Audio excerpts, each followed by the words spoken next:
Does Ohio even exist? Now, reports of manly frog wizards have been popping up since the 1950s. Many claim to have seen these gray-skinned, wrinkly humanoid amphibians, and one Pokemon Go enjoyer based even caught a video of one of them. Wrapped up in police controversy, multiple eyewitness reports, and the love of the people.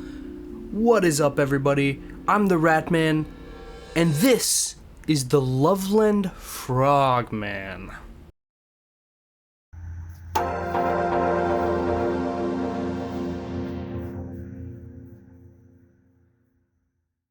Yo guys, oh my gosh, I'm freaking out because we hit 500 subscribers. We finally did it, guys. I'm so excited. Thank you all for the support so much. It is so greatly appreciated. You'd have no idea how excited I am. Now we gotta get to 1,000. 500 subscriber special will be coming out soon. I've had tonsillitis. It's been killing me. If you haven't heard about it, I'm about to go hunt a sewer beast that I saw one time in a tunnel.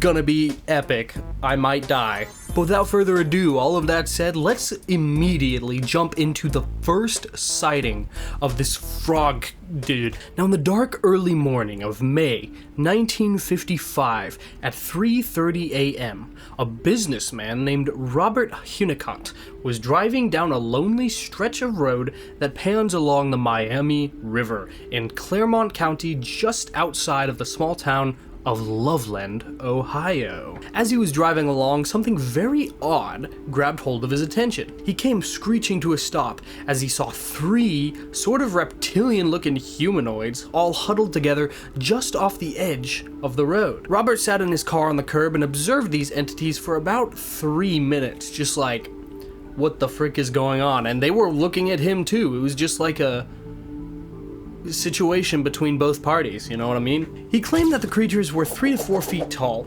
They were covered in gray, leathery skin, and they had webbed hands and feet. But the most striking feature of the creatures were their frog-like heads, with deep wrinkles covering their scalps. Robert, having no frickin' idea what to do in this situation, who would, figured it was time to skedaddle. He prepared to leave, turned on his car, was about to pull out, but as he did, one of the frog dudes held a wand above its head and sparks began spewing from the end of it. Finally, that kicked Robert into gear. He realized he was staring at something weird and they might actually be a little bit threatening, and he peeled out of there trying to escape. And that is where the legend of this wondrous creature began. Now, this is like a very oral story. You know, a lot of cryptids that are relatively newer are like all written down very quickly. This one has been like the old-timey stories passed around by mouth instead of actually by like written out accounts. And so there are so many different versions of it where just small details change. Some people say he got out of the car. Some people say he ran away because one of the frogmen pulled out the wand and pointed it at him and sparks flew.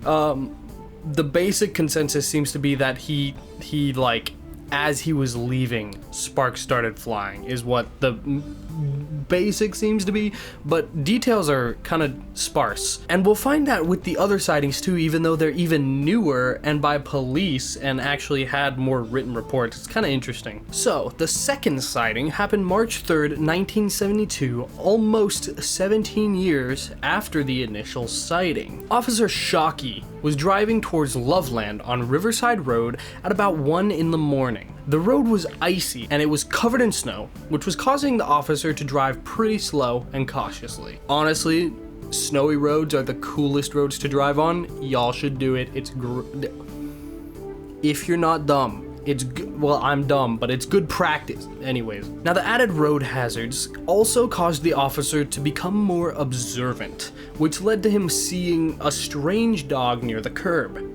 The officer slowed even more, as you do when you see an animal off the side of the curb and you don't want it to run out in front of you. And suddenly, the dog darted out in front of him, causing him to slam on the brakes. Don't do that in the ice, by the way. And once the cruiser finally stopped, the headlights shone on a creature that the officer said was too bizarre to be real. Crouching down was a humanoid frog, about 3 to 4 feet tall, matching the description of the first sighting, and 50 to 75 pounds, or 34 kilos. 1.2 meters tall, by the way. Its skin was gray and leathery, and its features resembled that of a lizard's. Within a matter of a couple seconds, the frogman looked at the officer, darted across the road, vaulted the guardrail, slid down the embankment, and disappeared into the river. Yacht, he thick. Look at that picture, dude. Oh my favorite art of the frogman ever, by the way, and that is art of this current encounter, and I think it's just freaking hilarious. Now later that evening, another officer investigated the spot, but he didn't find the creature. He did, though, report scratch marks on the guardrail where the frogman had jumped it.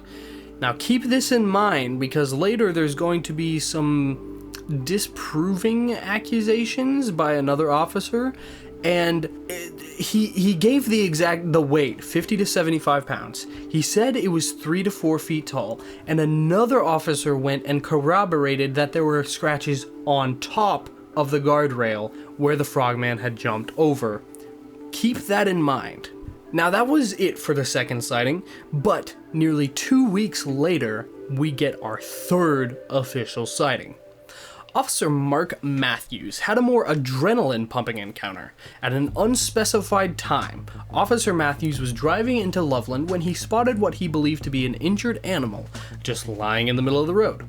Now, Matthews parked his cruiser and climbed out, planning to remove the carcass from the roads, which were already covered in ice. This officer gets kind of weird later, but low-key, hopping out to move stuff off the...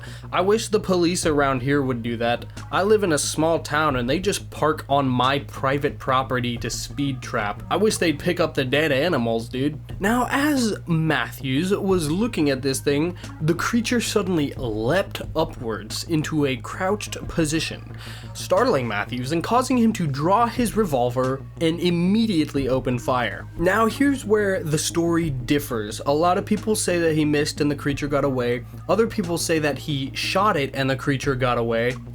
But Matthews himself said he shot and killed the creature and he threw it in his trunk. However, that's his changed story for more recent, I think 2016, but back in this original story, he said that the creature ran off. He said he shot it and the creature ran off and probably died somewhere along the way. But don't worry, we'll get into this in a second. Now, the frogman had matched the previous frogman with all the same details, except it didn't seem to have a tail, which is interesting because that's like a specified thing. He's like, oh yeah, this one didn't have a tail. I don't think any of them did, so I don't know why people online specify that this one specifically didn't have a tail. It's important that it doesn't have a tail for what I'm about to read you, but I don't think any of the frogmen have tails. Now we get into the very interesting part, because Matthews came back in 2016 and claimed that all of this was a hoax. Yep, he said he was hoaxing, and that neither him nor his anonymous officer buddy, Shocke, actually saw the frogman. Matthews claimed that he was driving along when he saw a strange reptile climbing along the ground towards the guardrail. He was unsure what it was, but he knew that nobody would believe him, the same way that nobody believed Officer Shocke, so he hopped out of the cruiser and shot the thing. Matthews then tossed it in his trunk and brought it to Shocke, who had already seen the creature. Matthews claims that Shocke agreed that it was the same creature he had seen. However, Shocke never corroborated this story. Shocke never came forth and said, oh yeah, Matthews is telling the truth. Shocke has said nothing about this, and Matthews is kind of sus a little bit, honestly, just a little bit, you know what I mean? Now, Matthew claims that this thing was just an iguana with a missing tail, and that is what caused it to be misled as a frogman. Here's the problem. Shocke said it was 3 to 4 feet tall and between 50 and 75 pounds. He said this thing was big, and it stood up and it was running, and another officer came in and corroborated scratch marks on top of the guardrails.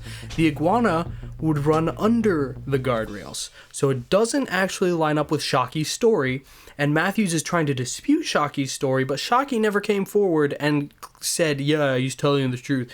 No, he didn't say anything of the sort. So, okay, whatever. Matthew's sighting must have just been a hoax, right? And he's just trying to get Shocke in on the bandwagon. Maybe Shocke saw something and Matthews was jealous of the attention he was getting, and so he made up his own. So he was just hoaxing, right? I don't know. I don't know if Matthew's story was actually a hoax when we get into it, because listen to this. It was the middle of winter.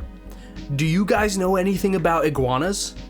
And winter and cold? They don't go together. They don't work, okay? Matthews was trying to explain to the news reporters that he believed that the iguanas was just seeking heat from a nearby shoe factory by the steam pipes.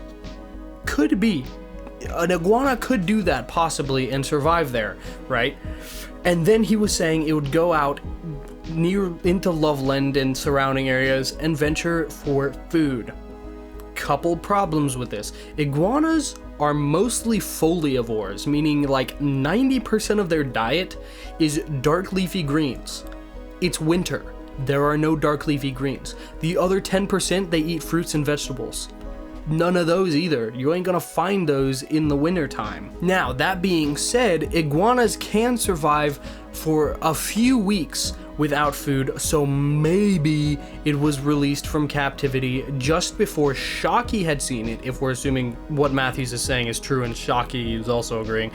It could have been released from captivity just before Shocke saw it, and then the 2 weeks later, Officer Matthews could see it. It could have survived starvation within that time frame, even though it had no food. We'll give him that, okay? And so he's saying that someone had kept this iguana, released it because it got too big or they were tired of it or whatever, and it was sleeping in the boot factory steam pump, and then it would have just been within that time frame so it didn't starve. Another problem arises. Again, it's winter. Iguanas are cold-blooded. Maybe it was getting heat from the boot factory's steam pipes, okay? Maybe. It would not have left those pipes to look for food. It wouldn't, because the minute that it left, it's gonna be paralyzed. That's just how iguanas work, okay? If the temperature drops below 50 Fahrenheit or 10 Celsius, the iguana becomes too cold to run, first of all. It can't run anymore. It's sluggish. It moves like this. Okay, it's slow, meaning if it was on that cold road, that's far enough from the boot factory, it couldn't have ran off like he says it did, firstly. But even if it just gets 10 degrees colder, if it gets down to 40 or even 5 in some iguanas cases, it depends on their size, 45 to 40 degrees Fahrenheit, 7.2-ish Celsius, the iguana is just paralyzed. It just cannot move anymore, and it's going to die if the sun doesn't come out and just melt all the snow around it. It's dead. It's dead, dude. It can't survive this weather. Now, I couldn't find actual recorded weather data from 1972 in Loveland, Ohio, but we know the roads were iced, meaning at some point it had gotten below freezing. We know that there was snowbanks everywhere. And when I look at the reports of similar weather in Loveland, Ohio, from the oldest I could find was 1999, which is 20 years after this event happened, on average, the weather was below 34 degrees. That is at least 6 degrees colder than the coldest an iguana can handle, and at most like 10 degrees colder. An iguana is not surviving in that. I don't care if it has the boot factory steam pipes. It would stay there until it starves to death. It's not going to run out into the road. Are you recording? Yeah. Oh, I wanted to show you this Elden Boss Arena really quickly. I had to light like 8 fires. So now we call upon Occam's razor. Whichever answer is simplest, iguana or frogman, is usually the correct answer. That's the problem with Occam's razor, okay? Because an iguana is freaking impossible, but a frogman isn't actually a discovered species and might even be magical. So which is the simple answer? Neither. You pick and choose, I guess. So now here's the deal. Either Matthews saw the frogman or iguana, whatever. He didn't see an iguana, okay? There was no iguana out there. Either he saw the frogman or he saw nothing. That's where Occam's razor can actually come into play. I don't know if he saw anything at all. But he could have also seen the frogman, okay? Because there's two different approaches to this entire situation. He could have been buddies with Shocke. I don't know if they were friends or not, but if they were, Shocke could have been getting a lot of flack for claiming to have seen this thing, and people were making fun of him. So he could have made up the story in an attempt to give Shocke more credibility so that he wasn't alone in having seen this creature. That's a very noble thing to do. He could have done that. Alternatively, if they weren't friends, possibly he could have been jealous of the attention. However, I'm not leaning towards this idea because in a second you'll see he doesn't seem to actually like the attention that much. The third option is he saw the frogman and now he's going back on what he said he saw. And the reason that this one could make sense 100% is because he got a lot of flack for saying that he saw this thing. He got a lot of flack and then a lot of attention. And he has said to the news station that he was reporting that it was a hoax to, he went to a news station because he wanted everyone to know it was a hoax, because he was tired of getting contacted by people asking for interviews. If you saw the frogman and people were asking for interviews, most of the time you'd probably be willing because you want people to believe you, right? But if you made this up, and then people are giving you a ton of attention, and it gets really annoying because you didn't actually see anything, like if he was covering for Shocke, it would make sense for him to just be like, oh my gosh, it was a hoax, now stop bothering me. Which is what he did. He went to the news station specifically to say that. It was a hoax, stop bothering me. He even moved to Florida, which is like across the country for those of you who don't know, and tried to try and escape people talking to him about the frogman and asking for interviews and stuff, and people still were asking him. And that is ultimately why he came to the news station and was like, guys, I have to tell you, it's all a hoax, because he was sick of it. If you really see the frogman, you could get sick of it. It depends on the type of person you are, but generally speaking, I don't know if you would. But yeah, if he just made this up to like cover for Shocke or something, 100% he could just be coming out and say, it was all a hoax. Maybe he doesn't even actually believe Shocke, and he thinks that Shocke made the story up and he was just trying to help his buddy out. I don't really know. I don't know anything, but it's weird, and Matthew's story doesn't really fit in anymore. But that doesn't detract from Shocke's story. Even though he tries to make it so, it doesn't. So that's the motive for why he'd say it's a hoax, even if it's actually not, or if it is. Shocke's, though, is separate. It's not affected by his claims. So, you know. Either way, though, that third sighting was not the last sighting. The last sighting happened in 2016, just before Matthews came forward with his dispute. And actually, this sighting resurging caused a bunch of people to come ask Shocke for interviews, which is what eventually sparked him to claim that it was a hoax originally. So this final fourth sighting is what kind of sparked it all. Sam Jacobs and his girlfriend were playing Pokemon Go, based between Loveland Madeira Road and Lake Isabella, when they allegedly had a run-in with our froggy friend. We saw a huge frog near the water, Jacobs wrote in an email.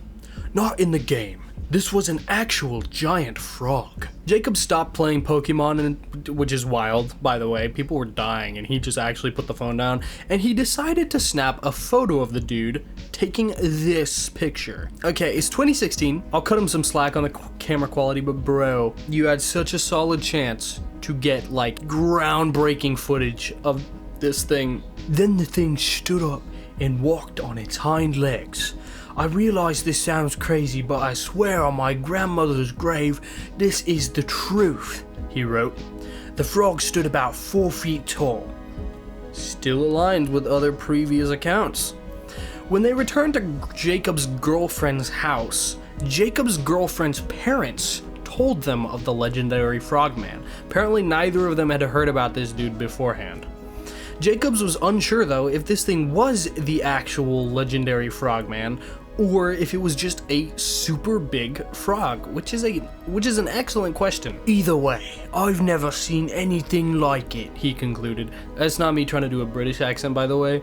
I don't know what I'm doing. I can do a British accent, but I can't do whatever that is. Okay, hang on though, because I almost missed it, but I found the video. So, look, it could be fake. It could be, I don't know, but it's freaking cool. It's not like anything groundbreaking. It doesn't prove his existence, but like, it's cool. Okay, so he said he didn't know if it was just a really big frog or the frogman. So, what's the biggest frog that exists right now? The Goliath frog, which is a foot tall, big, whatever. Unfortunately, that's 3 times smaller than this thing, right? Is that how math works? I don't know. This thing is 3 times bigger than the biggest Goliath frog. So, like, or the average Goliath frog, whatever, you get the idea. This thing was 4, way bigger than a Goliath frog. Never mind. It was not a Goliath frog, unfortunately. Now, I believe anything is possible. I really do. So, this dude existing is not off the table for me, personally. Question is, what realm of creature would he fit into? Animal, fairy, alien, Nephilim, or something else entirely, like genetic mutation maybe? Those aren't even off the table for me anymore. The government's doing whack stuff. They made those ticks that have Lyme's disease.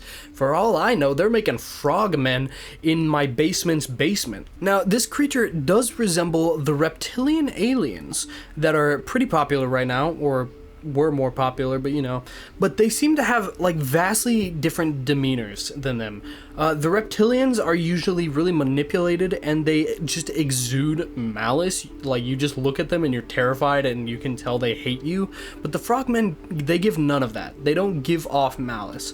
They haven't even really like been terrifying to people. People just run away because it's weird, you know? Like the first dude sat there for 3 minutes. And then he didn't leave until it was like shooting sparks at him, which is fair. But you know, in fact, when a lot of people feel that they were described, they give off a sense, I just had a stroke trying to say that. But like the reptilians just feel malice, but a lot of people, when they hear these creatures described, they feel like the frogman just gives off whimsy, joyousness. They're just funny little guys. Reptilians have never been explained like that. Now, they seem somewhat primitive, but also like intelligent. It's kind of weird. And the first sighting points to lower level magic, making me lean to the idea that maybe they could be a fae of some sort. But per usual, I don't have like a solid category because there's not really enough information on these things. But I do feel like they're probably either animal or fae. Like, they would fit into those two the best, I would have to say. Now, there was a theory that I heard this from Roanoke Tales. Super good channel, you guys should watch him. I do make fun of him though, because I'm going to hunt a sewer monster on 500, whereas he's going to hunt the dogman on like 500,000 or something. But he's a good channel.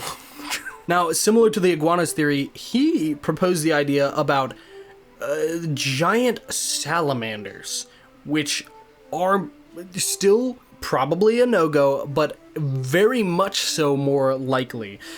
These dudes are way bigger. They'd actually fit into the size category. However, they also would have to crawl. I don't think they can stand up. And then they're way more rare as a pet, and they live, I think, like exclusively in like Asia somewhere. So you wouldn't like find any of them in America, and it would be really weird, especially at this time, to find giant salamanders here. But they're more temperate, so it's more of a possibility. This one could actually happen. They can generally survive like 10 to 20 degrees colder than iguanas, which is just above the range that the ice was at. So there's still a solid chance that they couldn't survive it, but they do have a shot. This one's actually possible, whereas the iguana's just dumb. It's not surviving. Okay, and then also, going back to, oh, they're real and we're categorizing them. The frogman also resembles a creature we've recently talked about, which is the sea bishop. So the sea bishop is in my Obscure Cryptids Volume 4. You should go check that out. The sea bishop was caught a couple times in the 15 and 1600s, and they've been pretty decently, solidly documented in history. A lot of people knew about them, a lot of rich kings knew about them and wanted them. Super interesting creature. Could they be the same species? Both seem to be humanoid amphibians, and depictions have kind of somewhat similar appearances of them. Frogmen are this is kind of different. They're both live in water seemingly, so that's a third. But the difference is sea bishops live in the sea, which is salt water. Frogmen live in the river, which is fresh water. So there is a difference there, but I don't know. Now, both can walk on land, though, and then both seem to have some sort of intelligence. And then the sea bishop is religious, I think specifically Catholic, and then the frogman suggests that they have some level of spiritualism if they're using magic. I think that's kind of a stretch, but you get what I'm saying. So that's like 6 similarities right there. You know, that's quite a few similarities. At first I was writing this and I'm like, oh, they just kind of look similar. But then I'm like, no, there's actually a lot here. That being said, there's nothing concrete. It's all just like pretty similar. There's still nothing like really like a smoking gun that links these two together. Unfortunately, we don't have the body of a frogman. We just might have the elusive corpse of an iguana in a police officer's car, but that hasn't even been confirmed. And then we haven't seen the sea bishop in not even centuries. It's been millennia. We ain't seen that dude in forever, dude. I hope he comes back. He's like one of my favorites. Whatever he is, the frogman has brought wealth to the people of Loveland and whimsy to the hearts of millions of others. Even me, for instance, I aspire to have the caked up whimsy of these magical little guys. They're just so great. I love these dudes. Like, the personification of them is just spectacular. And it makes me want to be a more happier, joyous person. Which is kind of interesting, because, like, if they actually exist, think about it, the personification we have made of them as these little joyous wizard frogs, way different than what they are in reality if we actually found out they existed.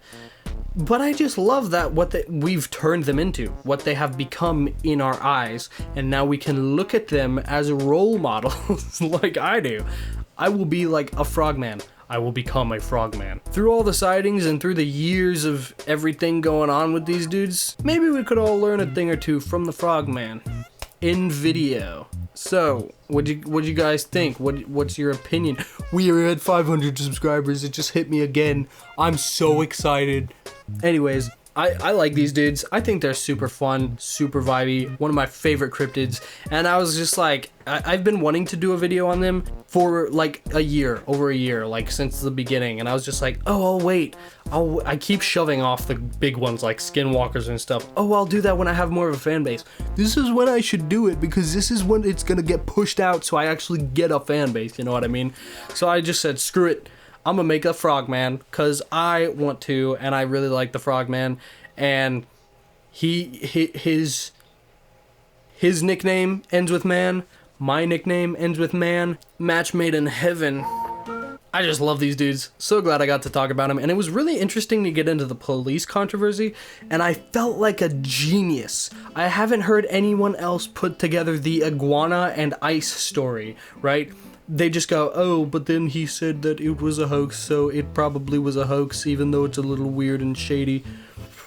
Guys, it was iced over and iguanas are cold-blooded. It just hit me like a freight train, and I was like, yo, wait a second. But anyways, I hope you guys enjoyed this video. I really enjoyed making it.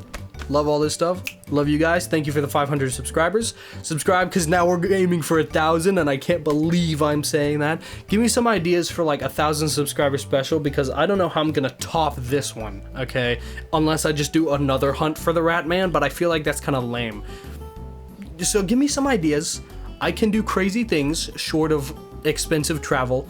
But once I start making money, I might even be able to do that.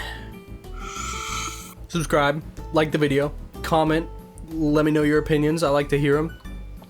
If you want any merch, here's the only shirt I own, but I sell 2 of them. They're like 20 bucks a piece. Go check that out, link in the description. Join the Discord if you think I'm cool, because everyone in my Discord is slightly cooler than me, and if I am setting the bar, you know they have to be really cool. So go ahead and join us over there. I'd love to see new faces and people to chatterbox with. And I think that's everything. Expect the hunt for the Rat Man soon. I'm getting on it ASAP. I'm talking to my bros who have been scheduled to help me with this hunt tomorrow. we're figuring it out, and I'm gonna look for that thing. I probably won't find it. I'm just gonna tell you all right now. And I'm not gonna fake finding it either. If I don't find it, I'm not finding it, but it's still gonna be an interesting video because I'm gonna explain how tunneling works, how I go down there and look for everything, and I'm gonna give my testimony, my brother's gonna give his testimony of seeing the thing. I'm gonna make it pretty cool. So even if I don't see it, it's still gonna be an interesting video, but I'm not faking it. If I don't find it, I don't find it, and I'm not even, it's just gonna be like, well, that was that, I guess. But if I do find it, the real ones know. The real ones will know. I am not faking this, okay? Anyways, all my buddies in my Discord, especially the ones who see ghosts regularly, because I have some of those people, they're gonna know that I just found it. They're gonna, and I love that. I love that they're just like, I'm not making up this nonsense, and I have people on my Discord who know that, because usually like internet culture is just like, oh, you're just making it all up, and nobody's gonna believe you. Even if you find it, they're gonna claim that it's just edited. I have people who will not do that, who actually will know that I'm telling the truth. So cool. I'm loving all of you guys in my community. It's great. Anyways, it's like 1 in the morning, so I'm gonna go ahead and end the video now because I need to work on a car at 7 a.m. Hope you enjoyed. God bless. Ratman out.